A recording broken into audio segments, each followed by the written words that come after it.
আসসালামাইকুম বন্ধুরা, রেশমা কিচেনের রেসিপি খয়রা মাছ দিয়ে আলু দিয়ে ঝাল বানাবো। মাছের হলদি লঙ্কা লবণ দিয়ে মাখিয়ে নিয়েছি। কড়া বসিয়ে দিয়েছি, তেল দেবো। কড়া গরম হয়ে গেছে।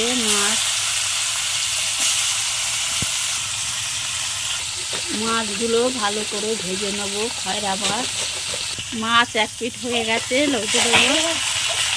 মাছ ভাজাগুলো হয়ে গেছে, তুলে নেব। তরকারি বসাবো, তেল দিলাম, পেঁয়াজ আলু তুলে দিলাম,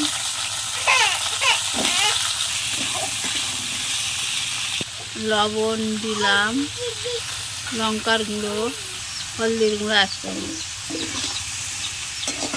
ভালো করে আলুটা কষিয়ে নেব। আলুটা ভালো করে কষিয়ে নেব।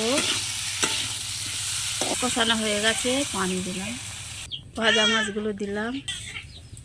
মাছগুলো দিলাম।